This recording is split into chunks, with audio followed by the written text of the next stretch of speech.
Hi, I'm Tyrrell of Uncommon Knowledge, and welcome to 3 natural ways to use deepeners in hypnosis. How to deepen trance without scripts or clunky, formulaic approaches.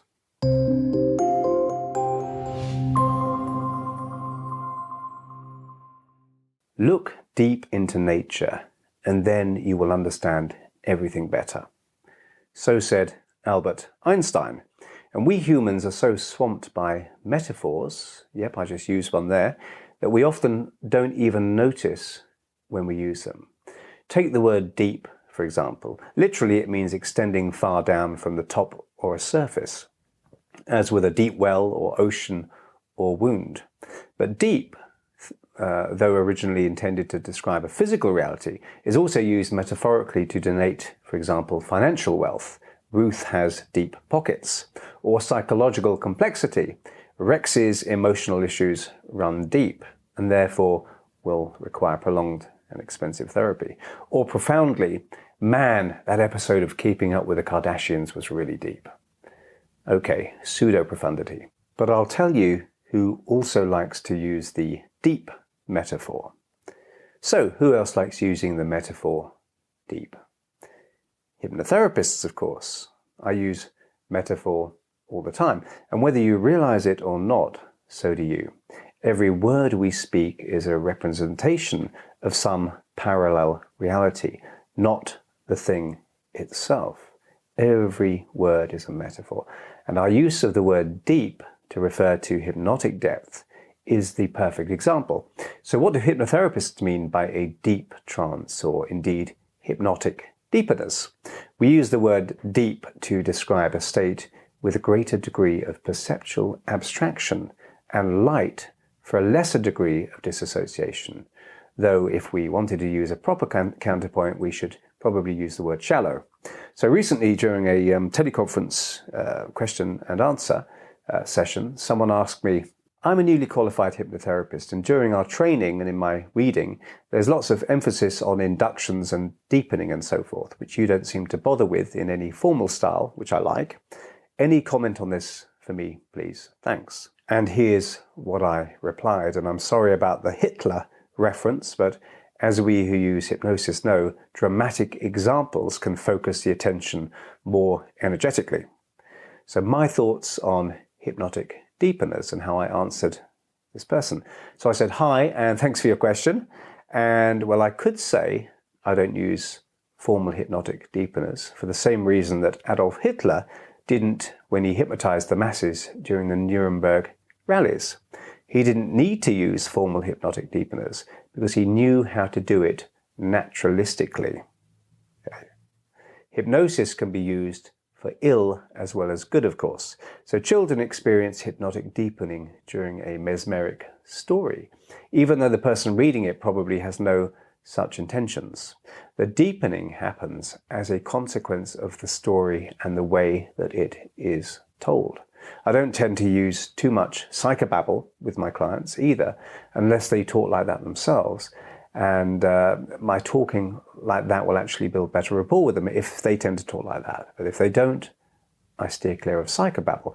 When we watch a movie, we don't want to see the cameras, the director, or bored extras standing around. We want to experience the movie without the clunky workings of the movie being too obvious.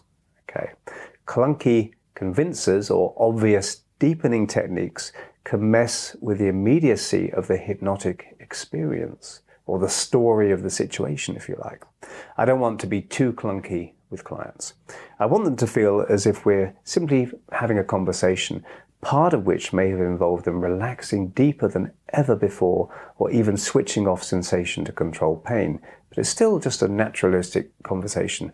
But I think it can be really useful to learn deepeners and lots of very formal hypnotic inductions, and having an air of the dramatic can be useful for some clients as well. So if we can assimilate that kind of training into a conversational, naturalistic and natural communication with the client and tailor our inductions to match their specific and maybe unique interests, then we're being respectful of them as a person and becoming more effective. Even with a very methodical protocol like the rewind technique, to some extent we can match the method to the interests and pre-existing resources of the unique client. Many hypnotic inductions are one size fits all, and many of them still work. But if we understand the components of trance induction, then we can tailor an induction to suit the needs of the unique client in front of us. And this makes therapy more creative for us and more special for them. Many other practitioners have commented on my UPTV videos of treating clients, and they've been amazed at how I seem to help my clients go into deep trance just by continuing our natural conversation, without even seeming to have a difference between conversation and hypnotic download. And certainly I sometimes like to have a client become more profoundly abstracted, to forget me and the room for a while and travel further inward, or to go deeper, to use the metaphor. But I like to do this seamlessly. And generally speaking, just as people allowed to sleep will naturally go through phases of sleep, letting someone spend some time in trance will also encourage a deepening of that trance, simply because they have the space to find that depth of trance for themselves. To use another metaphor, water will find its way down the mountainside if allowed to do so.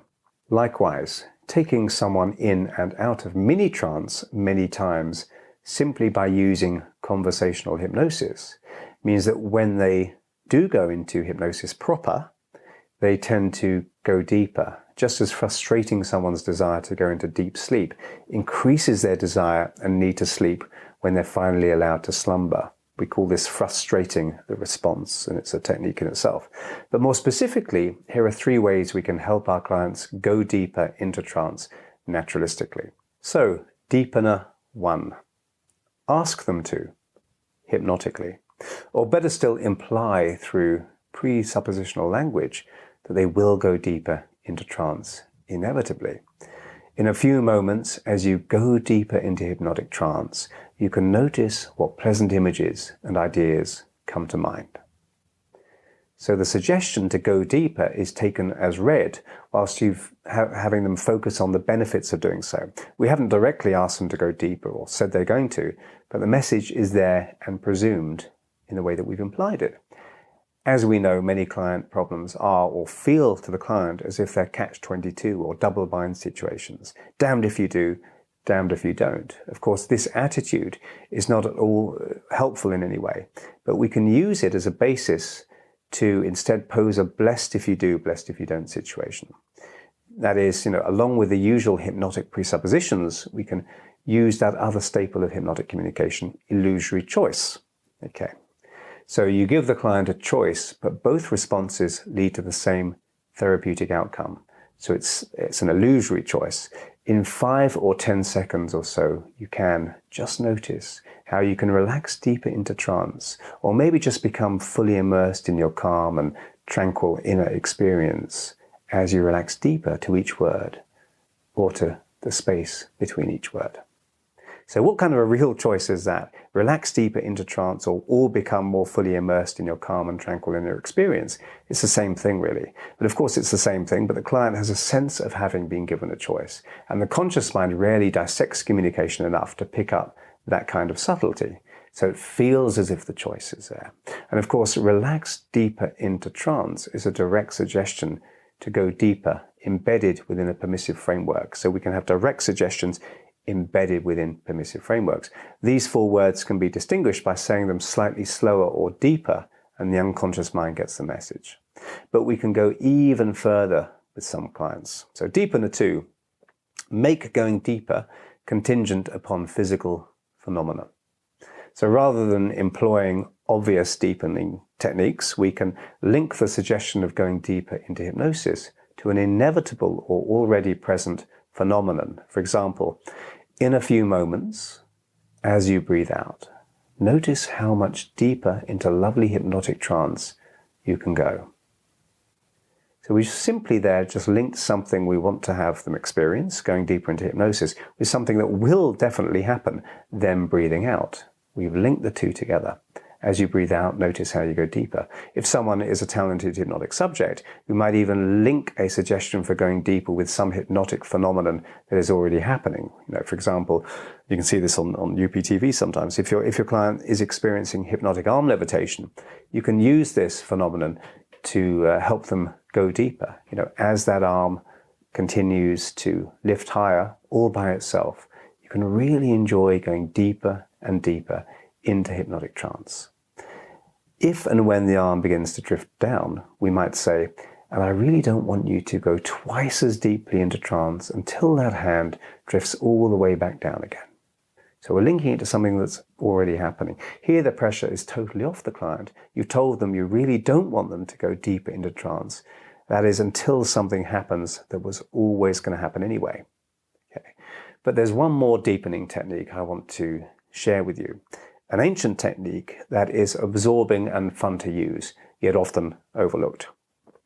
Deepener 3, worlds within worlds. If we see hypnotic depth as a kind of layering of consciousness, then we can adapt our technique to this idea. For example, one layer might be very light trance. Trance is occurring for a few seconds at a time, or everyday trance states, as we might call them. That's when you start daydreaming, when you're out shopping. Another layer might be that of parallel awareness, in which you're focusing equally externally and internally. This might happen when you close your eyes in the presence of a hypnotherapist and follow and respond to their ideas and suggestions, but are also aware of your surroundings and still consciously processing information like traffic outside or whatever, and which is a good level to do therapy.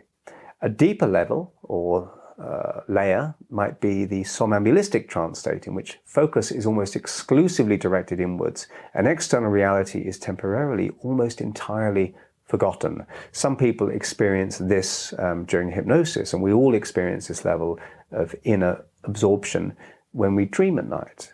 We're all metaphorical creatures, therefore these layers of inner absorption and abstraction can be accessed via metaphorical storytelling. Telling a story in which one of the characters then tells a further story, which in turn contains another story, and so forth, is a way of suggesting someone take a parallel journey by going progressively deeper into hypnosis through these layers of meaning. In human givens psychology, this is called the Arabian Nights technique, and in neuro-linguistic programming, it's given the breakfast cereal sounding name of nested loops. But it's not just a modern psychotherapeutic method. Indeed, the human givens moniker is a clue to its ancient usage. Stories within stories within stories are found in the ancient Hindu and Buddhist tales of the Panchatantra, the enchanting tales of Shehrazad in the 1001 Nights, Arabian Nights, the teaching tales of the Sufis, and other mystical traditions. So we can tell a client a story which really absorbs them within the story, then tell another story, then another, each level of the story corresponding to a deeper level of trance, quite naturally, without us having to overtly suggest it. Hypnotherapists, remember, know how to suggest experience in ways that appeal to the unconscious mind, but bypass conscious analysis. We might also use pictures within pictures by suggesting our client inwardly observe a wonderfully calming and encouraging image, perhaps a photo or painting of a beautiful, tranquil place. We could ask them to imagine how wonderful it might feel to be in such a place, and then ask them to actually glide through the surface of the image and be in that place, relishing its incredibly calming effects. After a while, we might ask them to then observe a new painting within that first place of an even more amazing place. And so they continue to go deeper into the experience through an image and then another image and then another image. In the deepest painting or story, we can do our therapeutic work with our client, wrapped as they are in the secure, calm comfort of the inner sanctum of their trance within all those layers. There are ways of taking people into the hypnotic experience that are seamless and naturalistic and appeal to the unconscious mind, the part that does the deepening. Ultimately, deepening hypnosis can be done artfully. And in fact, it needs to be done in this way. I say this because hypnosis is a right brain experience. You do it, you experience it, but what you don't want to do is think about it. Clunky, over-obvious attempts to deepen hypnosis fail to recognize the very nature of hypnotic experience and unconscious communication. They may work for some people, but they're certainly not the best way. We don't want to see the cameras when we're watching a movie and being absorbed in the story. The client can enjoy the gliding of the swan without having to see or be distracted by the frantic workings of its feet beneath the calm waters. So I hope you found that useful, and if you did, please hit like and subscribe. And if you want to hear when my next video is published, hit the notification bell below. I'm Mark Tyrrell of Uncommon Knowledge, and if you'd like to subscribe to my email newsletter, you can find it over at unk.com/blog. That's unk.com/blog, and thanks for watching.